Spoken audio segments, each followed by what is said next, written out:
Tonight's question is, what is the Abrahamic Covenant?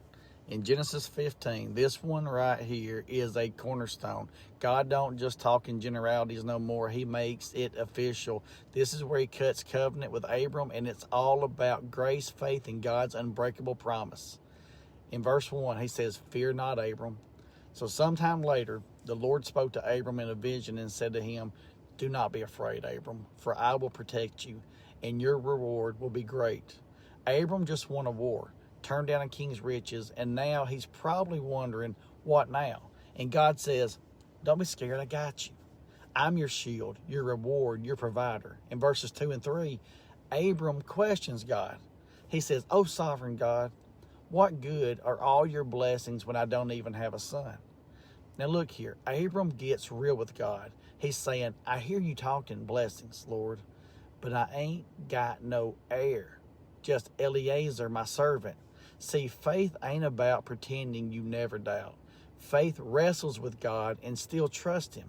In verses 4 through 6, God doubles down on the promise. He says, "No, your servant will not be your heir, for you will have a son of your own who will be your heir." Then the Lord took Abram outside and said to him, "Look up into the sky and count the stars if you can. That's how many descendants you'll have." Verse 5. Now, that's a promise.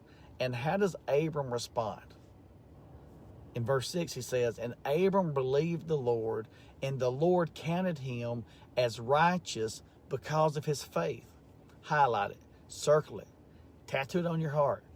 That right there is salvation by grace through faith. Abram ain't righteous because he's perfect. He's righteous because he believed. This is the same truth Paul preaches in Romans chapter 4 and Galatians chapter 3. Old Testament or New, it's always been about faith. In verses 7 through 11, the covenant preparations are made. The Lord told him, "I am the Lord who brought you out of Ur to give you this land as your possession." But Abram replied, "O sovereign Lord, how can I be sure?" God don't rebuke him. He confirms the promise. He tells Abram to bring animals and cut them in half. That was a covenant ritual back then. Both parties would walk through the pieces saying, "If I break this deal, may I be like these animals." But pay close attention. Abram never walks through. God's the only one that walks through. It's God's promise, not ours. Verses 12 through 6, God gives the big picture. It says, as the sun was going down, Abram fell into a deep sleep. God gives Abram a vision. His descendants will be enslaved in a foreign land, Egypt, but God will rescue them with power. And Abram will live a full life and die in peace. God's saying, I know what's coming and I'm still in control. In verses 17 through 21, God walks through alone. So after the sun goes down, a smoking fire pot and a flaming torch pass between the halves of the carcasses.